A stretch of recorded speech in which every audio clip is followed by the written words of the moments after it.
Okay, good morning. Thank you. Good morning, everyone. My name is Marina Matute Obispo. I'm a physician by training, pediatrician. Um, I went to the medical school in Venezuela and the pediatrics of specialty in Spain. I have a master in public health from FIU and master in bioethics here at St. Thomas University. I worked for 12 years in Baptist Hospital. I'm now working at Jackson Memorial Hospital as an infection control in the pediatric field, and specifically in the ICU for newborns, NICU, neonatal intensive care unit. Also take care of the OB patients, obstetrician and gynecology. I really thank Father Shafi for the invitation to be here. I graduated last year, so I think it's one of the most beautiful experience in my life has been to be in the Master of Bioethics. Specifically, Dr. Father Shafi is an amazing professor and an excellent guidance, and has been a wonderful, wonderful experience and a very rich knowledge that I got here. So let's start with a prayer. Enter. Sign up. Oh, okay. Good morning. What is his name, doctor? Sorry, I need to pass the slide. But I don't know why it's not working. Oh, so I need to Yes, just go down. okay, let's go to. I want to go back. Oh, okay, perfect. Thank you, good morning, Father. This is Marina Matute Obispo. I'm going to be teaching the lesson today. So let's start with the prayer in the name of the Father, the Son, and the Holy Spirit. Lord, make me an instrument of your peace. Can everybody? Yeah, but I don't think easier. You see that? You see the microphone here? It's got the red mark. Oh, The mic is soft. so he's not listening? Double check here. Oh. Are you dear Father? Good morning. Still Hello? not hearing. No. The microphone is off up here somewhere. See the red mark up here. Morning. Hello? Oh, okay. Good morning. Can you hear me? Yes, I do, doctor. I do now. The thing is that Yeah. I had not plugged in the cable. Okay. It was unplugged. Good morning. Nice meeting you. Likewise, nice meeting you, and good morning to my fellow students there. Good morning, Father. So Good we want morning. to start with a prayer at this moment. Okay. In the name of the Father and the Son and the Holy Spirit. So everybody can do it with me.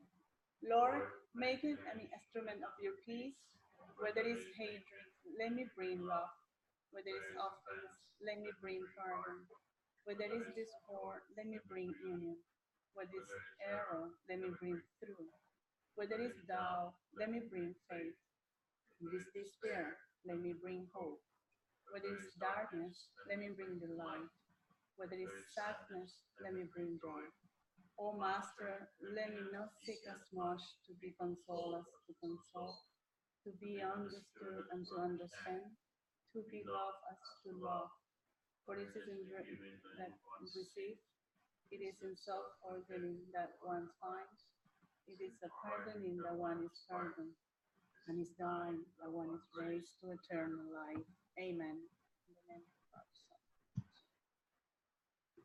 Okay, I'm going to start reviewing pretty much what you already see, went through. Dr. Martinez, Dr. Mary, the two doctors previous in the previous classes that you had. So this is the system of healthcare delivery. We have federal hospitals, state hospitals, local governments, community, rural, critical access, for-profit and non-for-profit hospital, and trauma centers.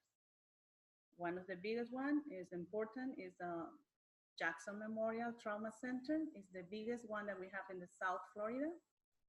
And now the Kendall Regional Hospital have another trauma center.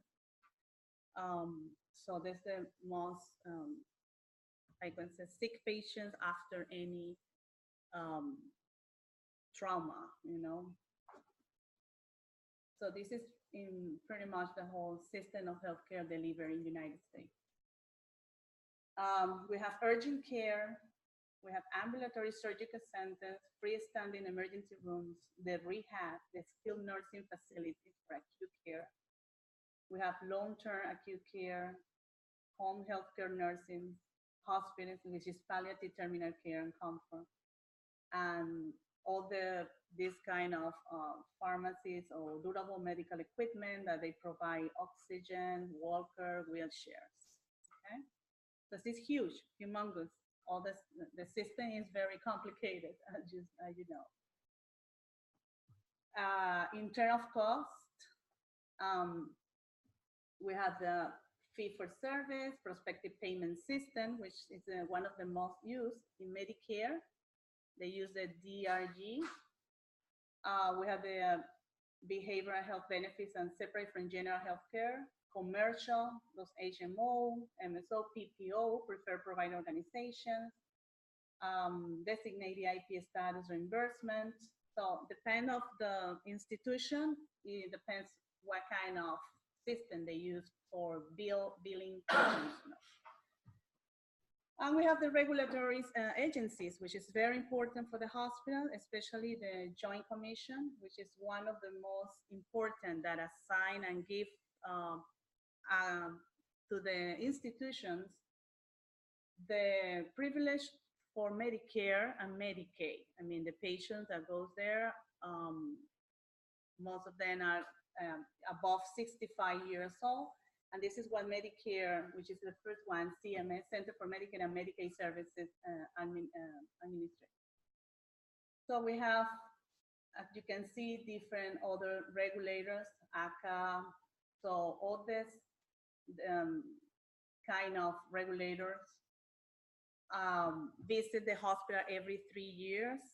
ACA, for example, any time there is a complaint or anything irregular in the hospital, ACA is present.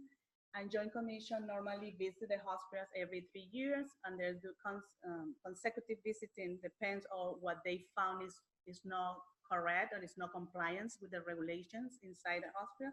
They can go every 6 months or 18 months to check the progress, if there's any improvement, process improvement, or any action plan in place to do corrections.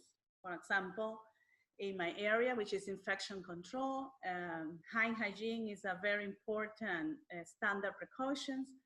So if the hospital can determine that the compliance with hand hygiene, and that's the reason why in the hospital we have so many infections acquired inside the hospital, which is not happen. So the hospital get us cited, you know. The hospital have certain period of time to correct the compliance of hand hygiene and decrease the infections acquired inside the hospital because of central lines or poles or any other devices that we actually put in the patients and can bring some risk for the patient. Now, here you can see some kind of penalties for code of ethics. Fraud, of course, this is, I think, is the more common one.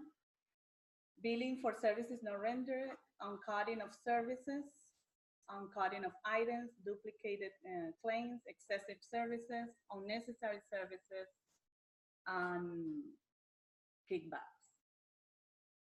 This is another review of what maybe you already saw in the previous classes: patient-centered care, respect patient values, preference and express needs, coordinating and integration of care, information, communication, and education, physical comfort, emotional support, involvement of family and friends, which is most of the hospital now are family centered or patient centered or family support. We allow the family actually take part in the care of the patient, be there in the room, may call when the patient actually need any, is in need of anything. We are very, very family centered um, system right now. And access of care, which is very important. So respecting patient values, recognition of religious belief. Many hospitals have chaplaincy services, pastoral care, and many hospitals have bioethics committees, which is one of the, we want to actually talk here about. What is an ethics committee? Ethics committee involves individuals from diverse backgrounds who support healthcare institutions with three major functions: providing clinical ethics consultation, developing or revising policies pertaining to clinical ethics and hospital policies, advanced directives that I think you already went with Father Shafi about that, no? Exactly. The advanced directives, they do not resuscitate orders,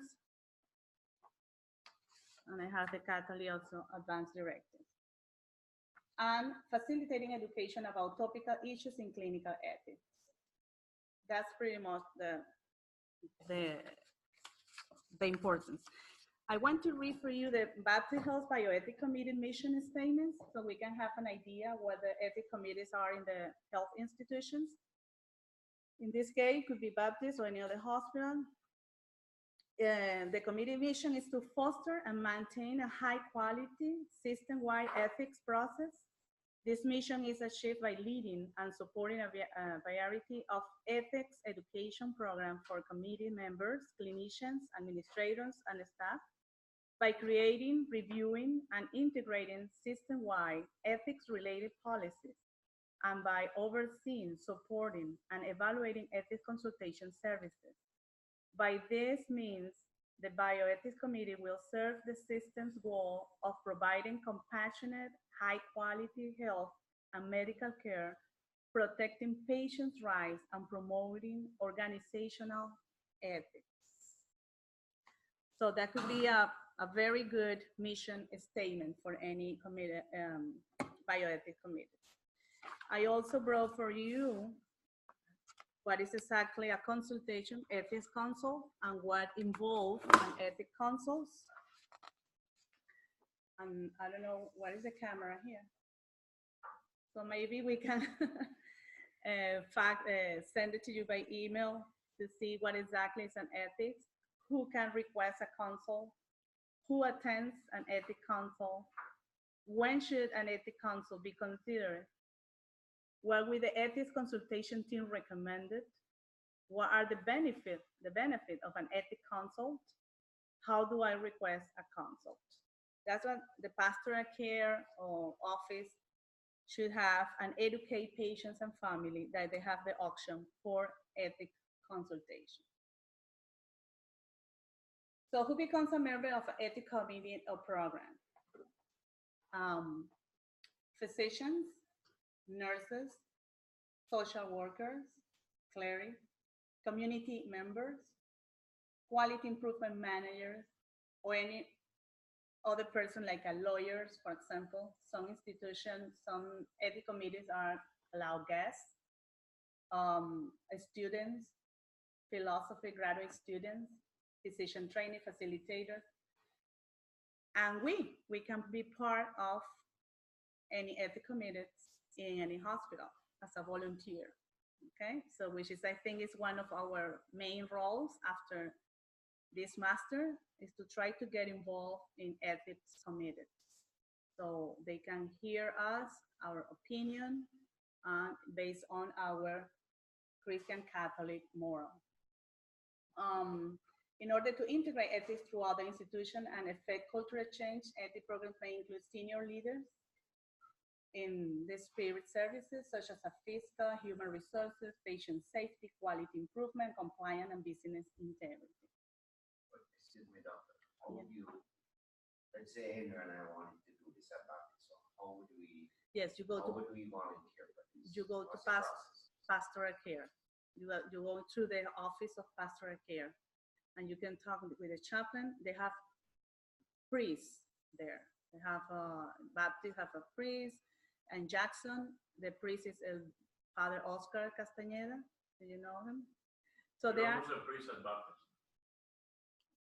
is one from, I know one is from Nigeria. I think he's also the one that down at St. Anne's Nursing Home. Father in South Miami is Father Bernard. He's from Indian.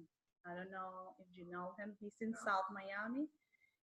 And from Nigeria, the one that is in Main Baptist, Doctor Hospital. I know Father Bernard also goes to Doctor Hospital, but there's another one from Filipina in Main Baptist, for example. Oscar Castañeda is in Jackson. Maybe I mean for sure Kendall, Hialeah, Palmetto. They And have can actually reach out. Palmetto belongs to Baptist. no. I'm talking about different other hospital where maybe you can contact the priest, which is there, and you have to go to the process of to volunteer, which is each. Hold on.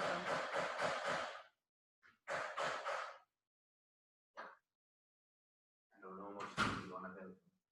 Every little bit helps.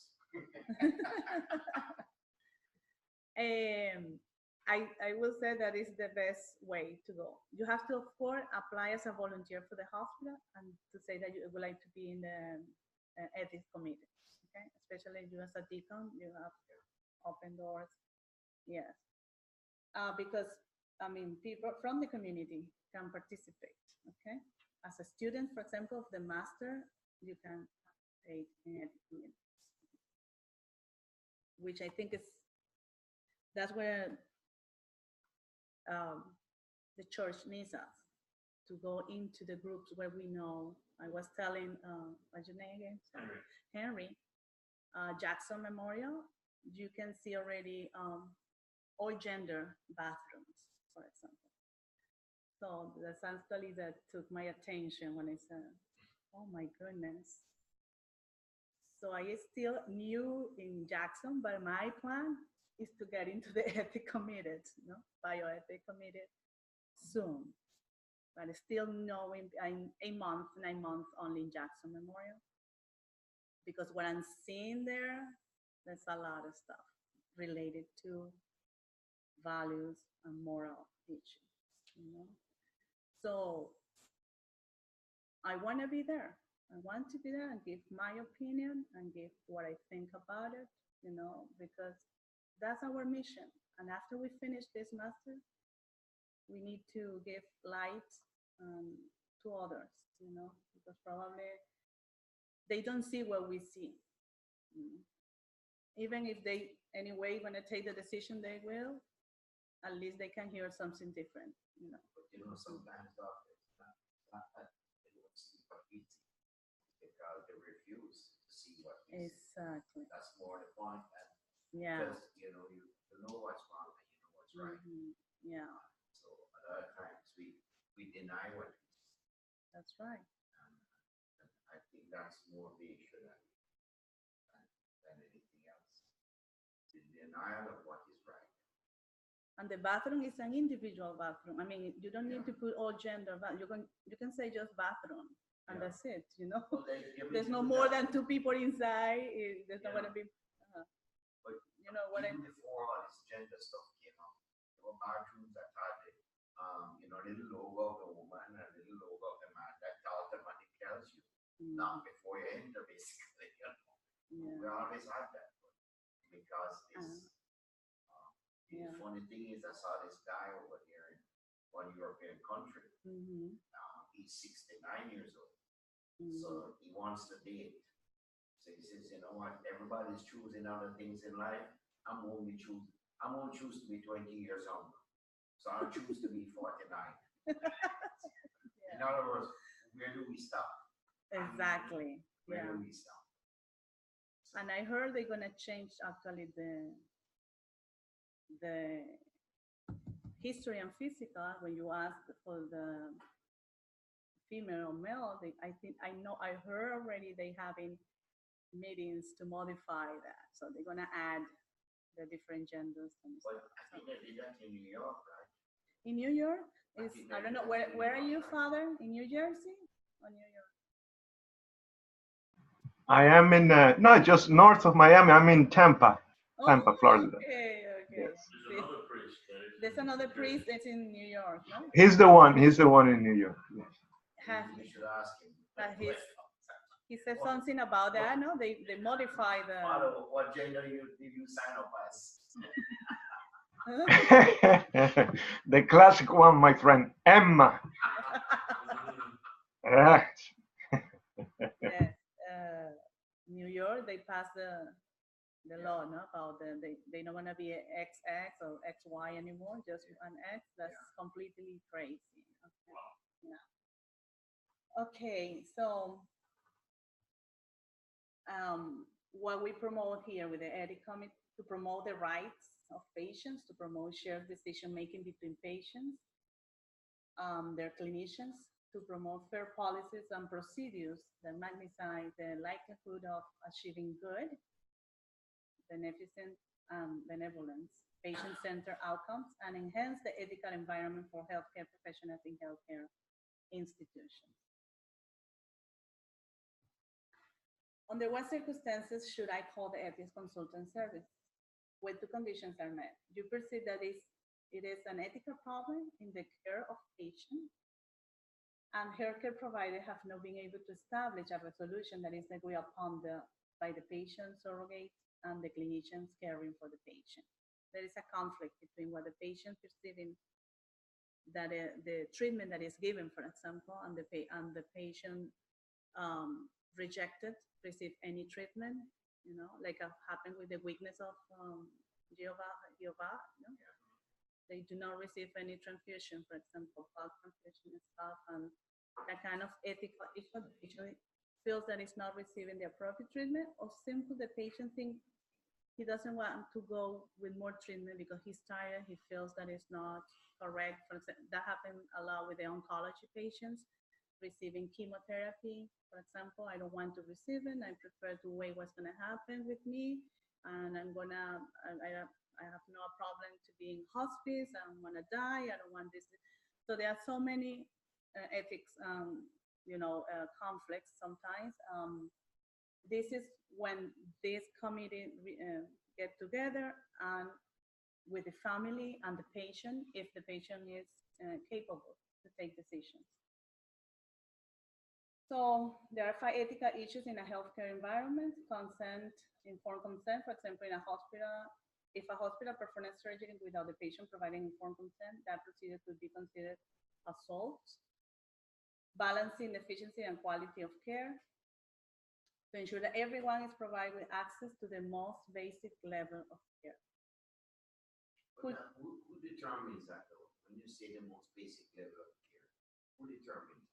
Yeah, well, that's one of the, even here in the advanced directives, and the other one that I don't have it here.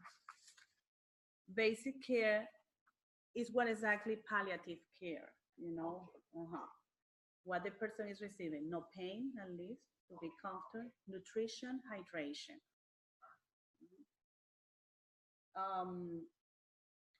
End of life issues, and allocation of limited medication.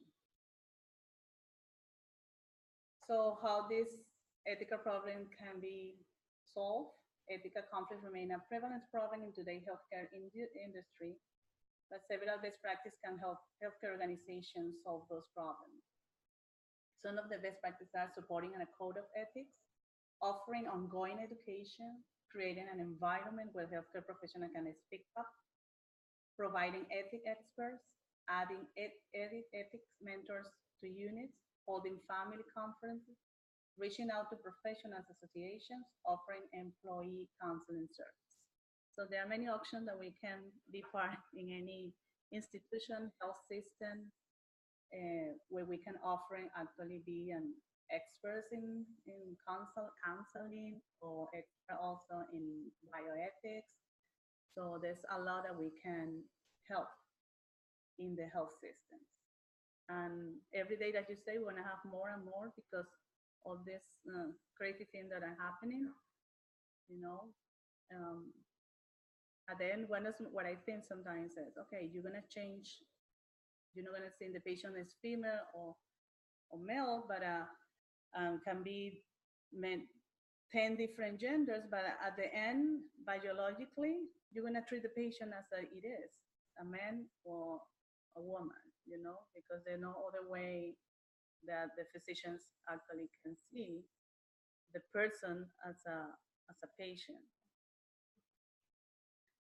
But that's going to happen that probably patient rejects some kind of treatment or whatever or something. So this is did you have the book that the Father Shafi gave to you, the Directive for the Catholic Health Service, the 6th edition? Exactly. So I like this paragraph. Catholic Healthcare Ministries is rooted in a commitment to promote and defend human dignity. This is the foundation of his concern to respect the sacredness of every human life from the moment of conception until death.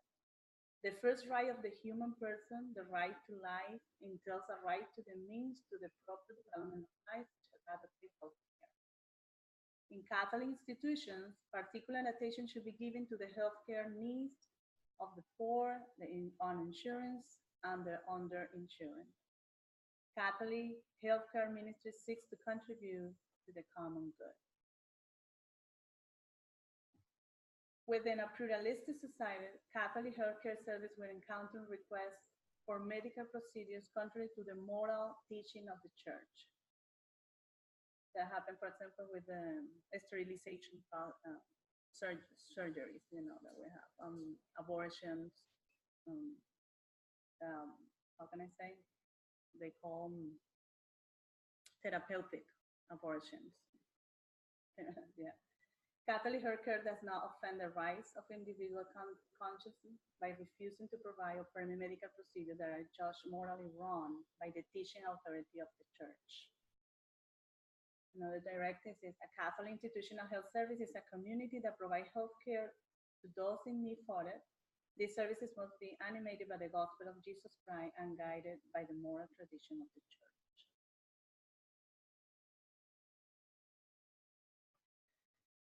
So it's 10 to 10.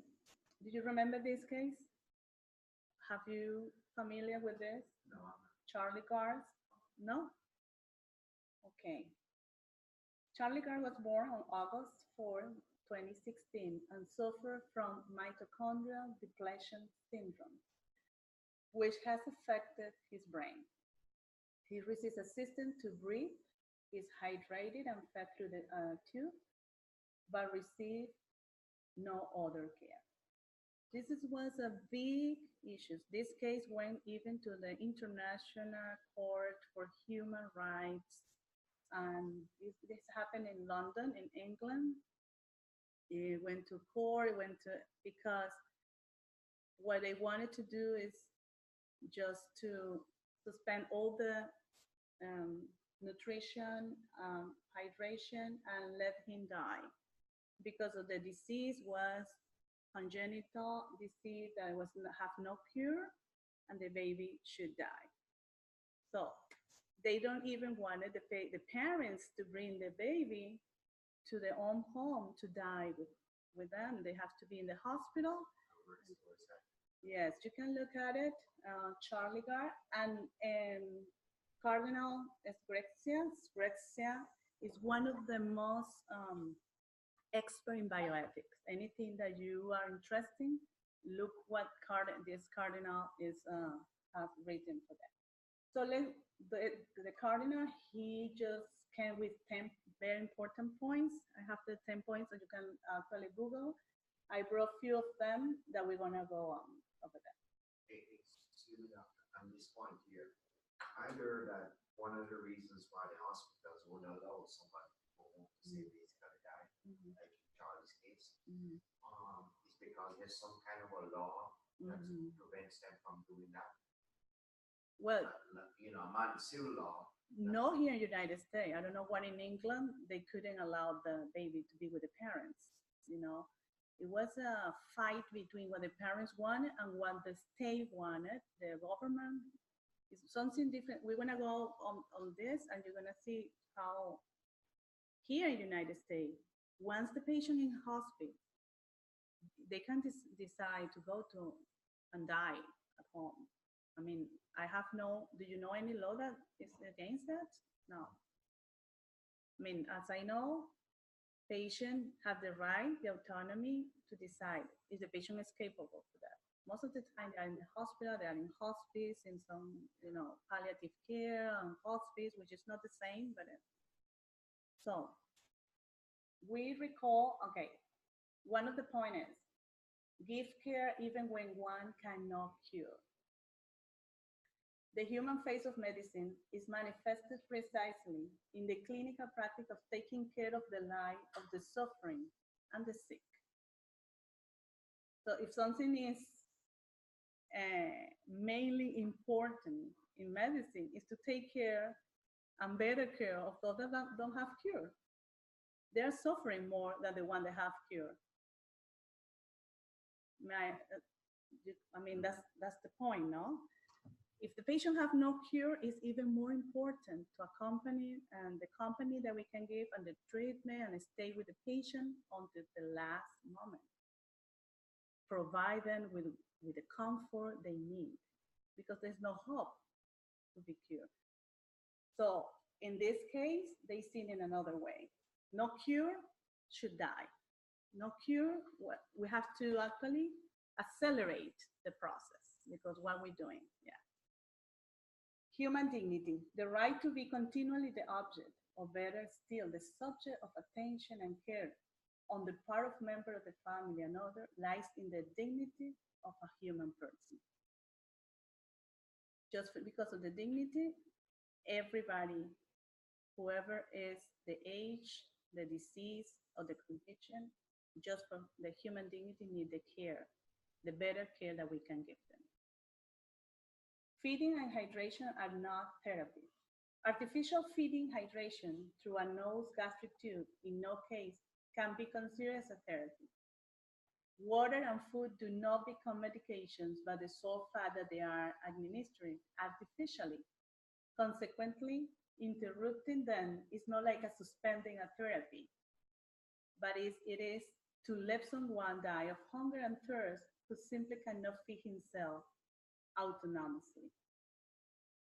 So they were saying that this is very clear. I mean, food and fluids is just an essential for every human being. You cannot say that you're going to discontinue treatment. That's not treatment. That was the idea they were saying. That they want to discontinue hydration. I said, no, if you discontinue, you're killing the person because you're not giving food and you're not even giving fluids, which is essential for for life. It's not treatment. And the reason or the fact that the patient is receiving that not for the natural way they're supposed to, it doesn't become this as a treatment. That was the idea in this case. The parent decisions. The cardinal idea that founds the informed consensus is linked to the principle according to which the patient is never an anonymous individual, but a conscious and responsible subject. I think this is important. Once you've signed the advanced directives or the consents, it doesn't mean that you can do whatever you want with me. What means is the person that you're going to treat is a person that has an autonomy. It's a person that is conscious what the process is going through. That's what I sign as a conscious person, that I know I'm going to receive a treatment from you, but I'm not giving you all the rights to do whatever you want to do with me. You know, I mean, you understand what I mean, Deacon? Yeah. Exactly. It's not that now that I signed it, so I lost all my autonomy. I cannot take any other decision. I just participated in the decision that was made between you and I about the treatment that I'm going to receive. And that was what happened when the parents of this baby signed it. So they lost all the rights over the baby. So they couldn't decide anything. They couldn't. And the thing was, United States have research about this disease. That's the main point. United States start asking to bring the baby to United States for a possible treatment that could even save the life of the baby. And the court, I don't know, all the legal institutions in London and even the International Human Rights Court decided not, that there was a no curable disease, and they didn't allow the patient to leave England to anywhere. The patient and the parent have already the visa to come, invitation or pay, or everything was paid, and the patient was not allowed to come to the United States because they decided the patient had a disease that have no cure, and the patient just have to let him die. Okay, that was about, yeah. The false paradigm of quality of life. More disquieting yet is the blindness which the paradigm of quality of life is accepting, namely that cultural model that inclines to recognize the non-dignity of certain human existences. I like that. To recognize the non-dignity of certain human existences. No, because the baby has no quality of life. What is quality of life? When we're talking quality of life, because the baby is sick and have that disease, we're not going to accept it like as a human. I think you have to reflect on the last word. Get the quality part and just the life part. Okay. The fact that you have life, that is quality in of itself. See, who are we to judge whether this person is has a quality of life? The fact that the person is breathing and is alive. Exactly. In of itself, that's quality. Exactly. So, and I don't get this. So, I don't get this. completely. It comes from a very utilitarian approach. Exactly. Materialistic, and that's the world where we live right now. You are no efficiency. You do not can able to do anything that is productive. Just in money. I have to waste my money. Yeah, like so. You see, Professor, I think this thing there with what we call it, I guess, creativity. Your life has to be ready. No. Yeah. Your life is yours. Your life is as an individual. Exactly. That's where the human dignity is. Your value is not based on productivity. Yes.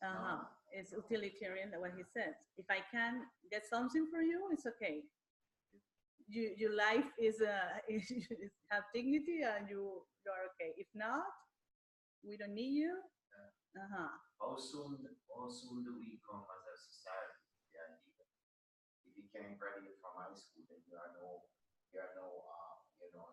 asset to society. So we just discard it. We're not far from that.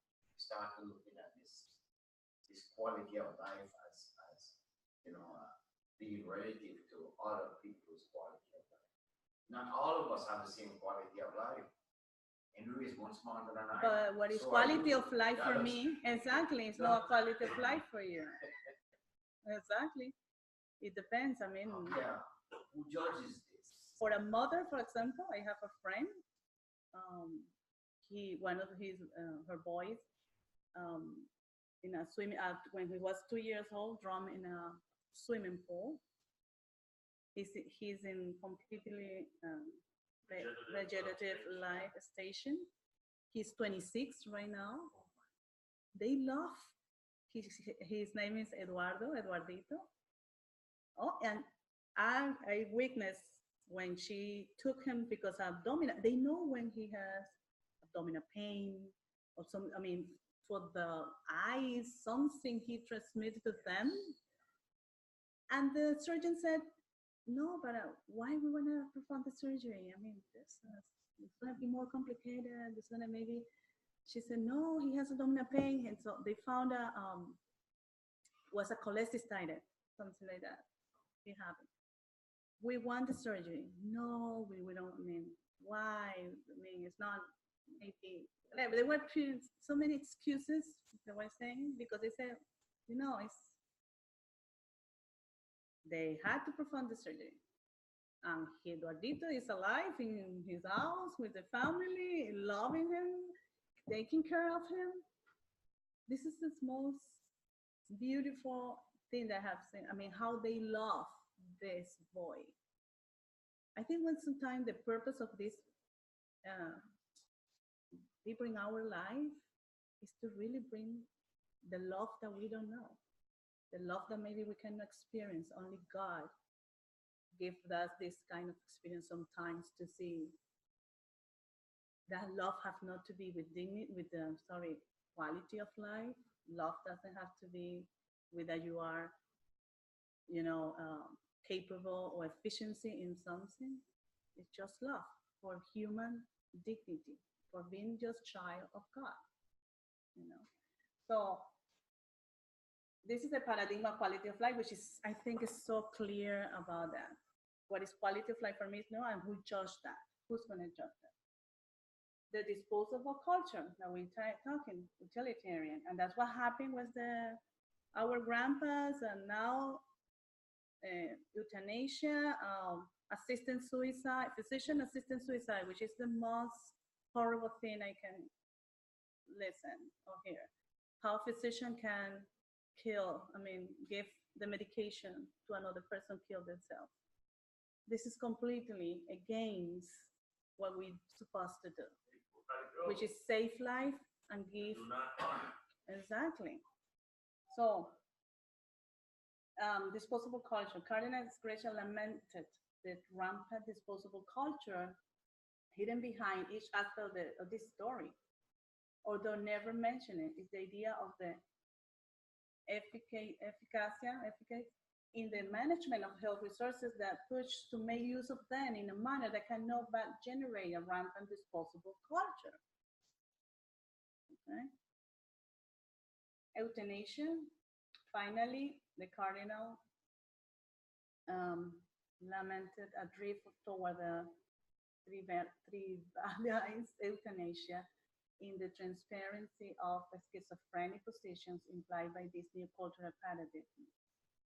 One can perceive the ambivalence of those that, in demanding the freedom of total and indiscriminate access to euthanasia, basing on the dominance of individual autonomy, deny at the same time this decisional autonomy in other cases, as the one of which we speak, what is considered that only the doctor has the legitimacy to decide without any involvement of the parents. So the autonomy for the decision, because the autonomy of the parents was not taken in consideration. Okay, they want to take the baby with them. They want to first bring here for another opportunity of life, and they denied it. And the autonomy of even taking the baby home with them, died with it. By the time that happened, this 1 month, 2 months, 3 months, 4 months, and the baby died waiting for the decisions. Okay, you want a break? It's early. Let's take a break, 10 minutes. I'll stop here. Stop share? No. Otherwise, we lose the recording. Good. Very good. Take care of them, please. Okay. How many kids do you have? 2. 2. Oh, 2 so far. yeah. Okay. So, yeah. Yes, Father, it's very important, very interesting. The case of Charlie. Charlie Gotts, okay. And the point that the cardinal actually wrote about it. Uh-huh. So this is another case that I want to share with all of you, and everybody can participate. Right. So I'm gonna start reading. Henry, you wanna read? Yes, Mr. Perry. Or we can read different. Mr. Perry and his pacemaker. Uh-huh. Very good. Nan Zilney was 83 years old and had several medical problems.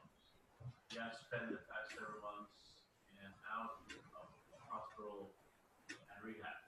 Prior to that, he lived independently in a small Midwestern town.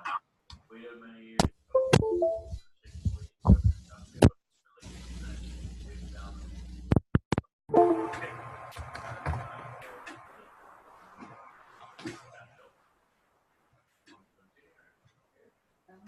Yes, I continue. Life should have been relatively good for the octogenarian. But life was not good, not anymore. My body is all worn out. I'm worn out. Don't want to do this anymore. God. They say I cannot go home. I'm sick. And I'm not going to a nursing home. Away. Just stop that little gut that shocks me and The part that keeps the part that keeps my heart going. I want them to stop. Yes, the pacemaker too. The magnet will stop it, right? Just do it, please. okay. Tired of fighting. Mm-hmm. Mr. Perry had a cardiac resynchronization therapy defibrillator implanted a few years ago. It included an electrical pacing component for heart rhythm, on which the patient was 100% dependent. So that's the clue. 100% dependent. Have you heard here with Father Shafi about substitute or assistant? The two concepts. What is the difference between? So this patient depends on the defibrillator 100%. The defibrillator has shocked him more than once just before he came to the hospital ER with this request. That was the last straw for Mr. Perry. No more shocks for him. No nursing home or rehab or hospitalization or medication. And no more mechanical pacing either. I'm tired of fighting. Deactivating an internal defibrillator is one thing. The patient's cardiologist didn't need an ethics consultation for that decision. If he doesn't want to be shocked again, that's his decision. And if it went off again after he requested, he stopped it. That could be a kind of torture. She reassumed. The activation happened quickly after admission to the emergency department, and do not attend resuscitation. Order was placed on the charge. But the pacemaker also, he wanted it to stop. Ought we do so? Would that be ethically respectful of the patient autonomy? Or would it be the physician technician assistant decide? If we stop the pacemaker, Mr. Perry will die within a few minutes. Yes, I know. I'm tired of fighting things. Ethics takeaway. There are at least 3 ethics takeaways from Congress in this situation. Although most clinical ethicists and cardiologists will argue that stopping Mr. Perry's pacemaker is ethically and medically permissible, there is a minority opinion that it is not. Other thoughtful people will see this as troubling, too close to the gray line between suicidality and permissible refusal of life-sustaining treatment. One survey of cardiologists indicated 70%, 0.6% has been involved in pacemaker activation, only 34% being responsible. Anecdotally, a pacemaker manufacturer technician told me that neither he nor any of the dozen colleagues would agree to participate in turning off. of down of subtherapeutic level, a pacemaker, on which the patient was dependent. Two bioethicists physicians raised the issue in a case review published in the article 5. It is permissible to shut off this pacemaker. The one dissenting from pacemaker deactivation in a case like the Mr. Perry claims that doing so would be assisted suicide, which is wrong. Good it? Is it? We do not all agree. Informed consent process, both oral and written, for cardiovascular implants and electronic devices also include discussion of deactivation and end-of-life decisions.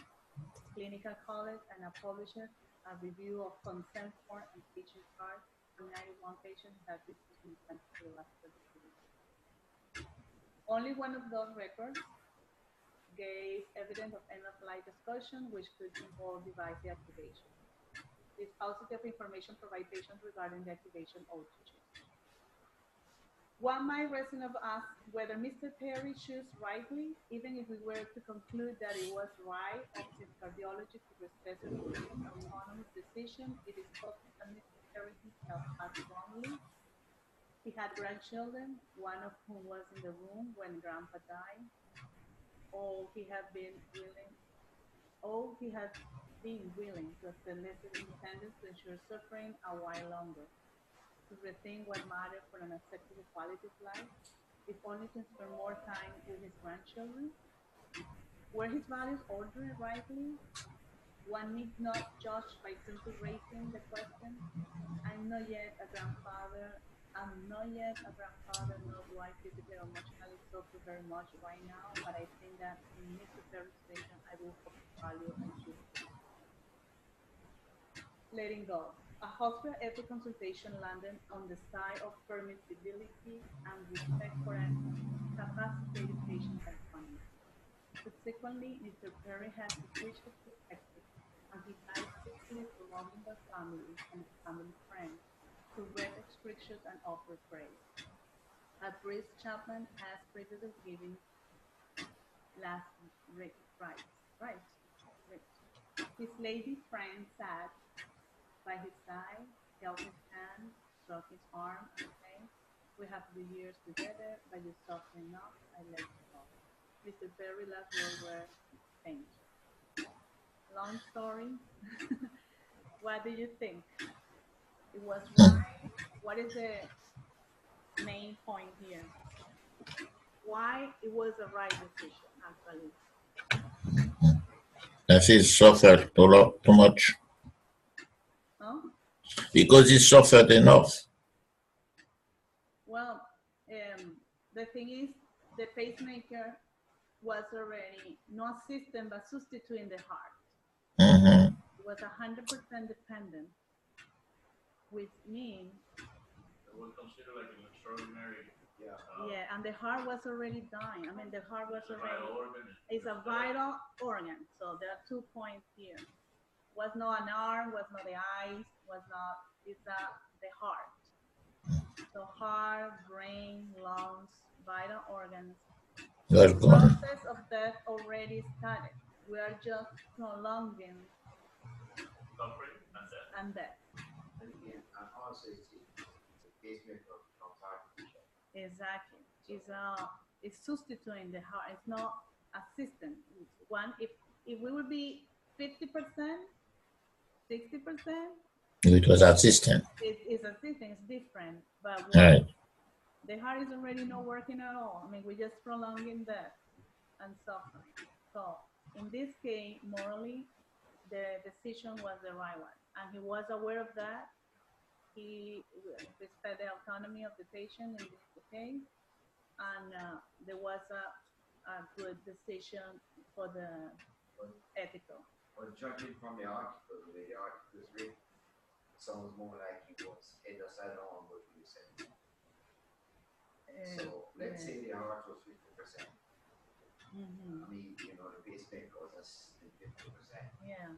He still would suffer, even at 50%, right? Yeah, but so that decision, but I don't want to say because no. and in that case, it could have been wrong, right? If it if he anyway don't continue to live to Yes, lie. because then everything would have changed perspective. Right. Then the suffering that had to be perceived from a redemptive perspective. Yeah. Yes, You know, exactly. you not Exactly. told you had to Exactly. go to your creator. It's just a Mhm. process for you to purify yourself. You have to discover the redemptive power of suffering. Yeah. But that case, that it was, Yeah. unlimited. It would be What going was for ages and ages. Exactly. what was the other option for this patient? A heart transplant. Yeah. Which it takes long time to find. Yeah. So in a 50%, probably you have more time to play with different options for this patient. That's what he said. I But mean, then, right. if we're really Christian, then what are the percentages? Where does the percent stop? 75%? 80%? No, If you're dependent on the patient, on 100% because it's it already. has to be 100%. Yes, For this to be done. completely. Complete. So Okay, gotcha. that you are changing your heart for a machine. If the machine doesn't work, you die. I mean, you are right. Yeah. It's the same for the ventilator. You know, there are some level of pressure in the ventilators that your lungs are not working at all. You're breathing because the machine is giving you the pressure. Huh? The machine is breathing. It's breathing for you. So the process of death is already starting this patient. We don't want to prolong that because, we just want to give the right answer. So I have another case here. I'm going to read it from my computer. And the title is, I Know What You Are Thinking. An African-American male patient, age 42, was admitted to a skilled nursing unit after surgery for head and neck cancer with lymph involvement. Newly diagnosed, extensive excision of the tumor had been done, and the patient had a newly placed tracheostomy and feeding tube. His history includes years of living on the street and active drug abuse at the time of admission. The patient was very anxious on assessment, focused on his tracheostomy, pulling on the connections to make sure they are working, and complaining of pain 8 to 10 on a scale of 10, with intensively focused on in the area of the surgical wounds. Although he received morphine on as needed basis, he waits as long as he can to ring the nurse because he worries that asking for pain medication will label him with the staff. He also complains about not getting much and thinks often of the poor choices that got him into his trouble. He has anxiety related to breathing through this tube, like I'm not getting enough air in, and ongoing pain, which gets less but never gone. He really admits to risky behavior, which had alienated him from family and social support for some time, and is willing to discuss his drugs and alcohol abuse. When the nurses and the attending physician describe the patient's condition, they explain that his anxiety is probably related to being a drug user, and that his pain is mostly drug-seeking in nature, as evidenced by his calling for more medication a few times a shift, and that he seems to watch the clock. They also know that this patient is a homeless street person who waited too long to seek help. He hasn't held a job for some time, has no visitors, and is probably using his illness to feed his addiction. So one is the question is, how does this man's history as recorded in the chart affect every encounter he has with healthcare professionals? What is presupposed by his life on the street, by his active drug use in the past? So the first question is, how does this man's history as recorded in the chart affect every encounter he has with our care professional? What do you think? Yes. No? How is even his hesitation to ring the bell for more morphine interpreted in the basis of his past? What other behavior do the nurses cite as evidence of this judgment? How does the patient explain his behavior? Is any consideration given to the possibility that what his past? If a nurse were to walk into this patient's room without any knowledge of his past, how would his waiting to receive further medicine be interpreted? He's not having any company, he's an anxiety about his condition. So these are the kind of questions in the in ethics, you know. Is really this patient drug seeker, or the patient is actually in pain with the condition that the patient has? Is moral issue that the patient is a drug seeking? It's not moral, it's actually a clinical fact. So you have to evaluate.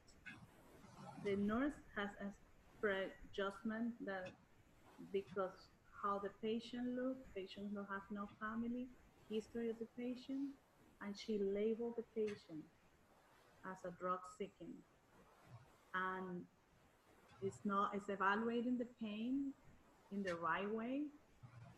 So in this case, the patient has no family, is when ethical meeting has to be done, you know, and balance and put in perspective of what is the real situation with this patient.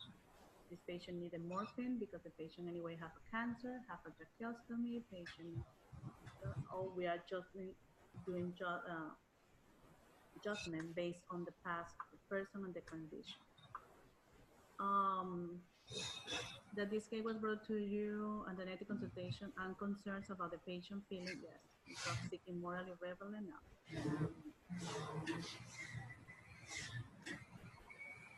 What bias do members of the clinical staff bring to this case? Are the bias justified? How do such bias affect the goal of care and proper pain management for this patient? So the bias is the prejudgment of the nurse about the patient and the condition.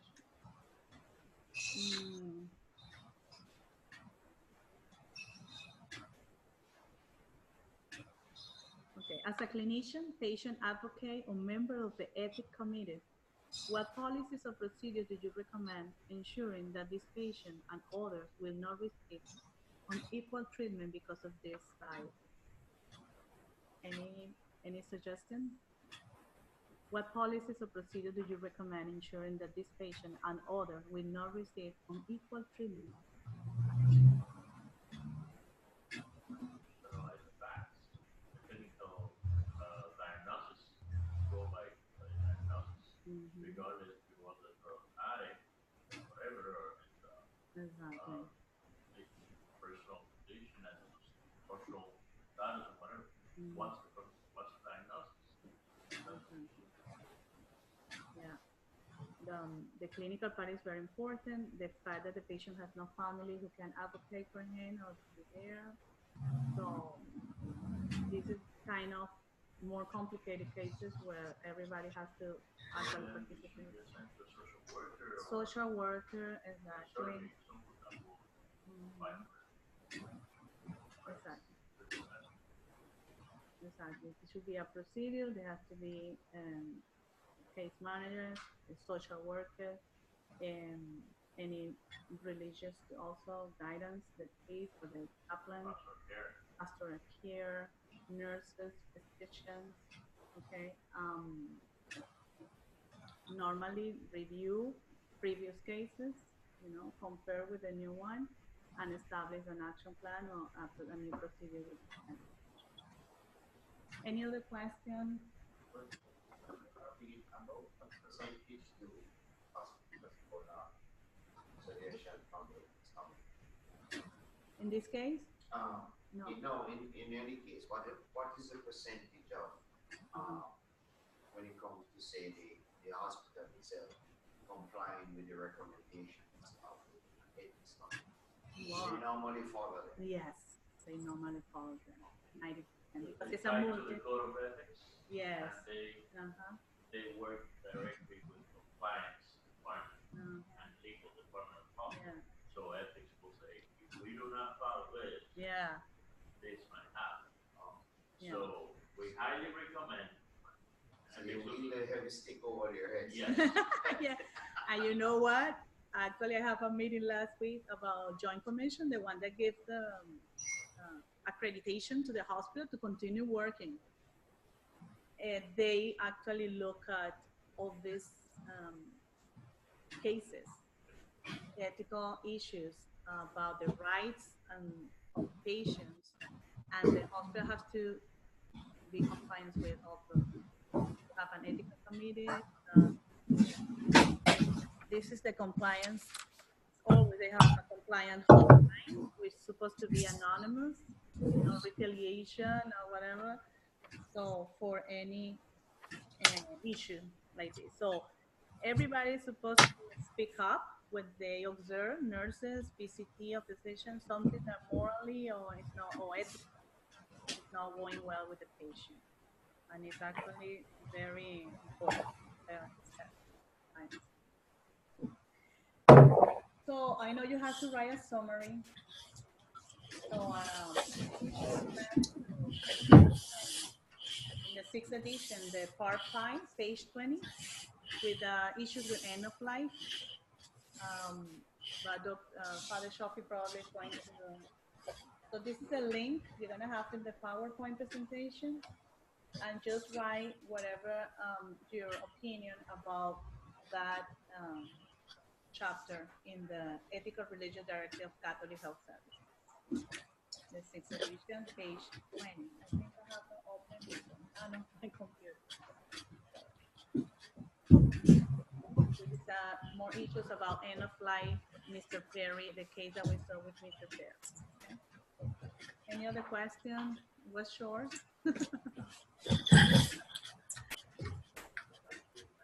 No, you're welcome. And any other question, whatever, you can email or just ask Father Shop if you need more. I want to find out in Jackson Memorial Hospital about the bioethical committee. I think it's probably even wide, how can I say, more interesting because of the population that we see in Jackson Memorial. It's very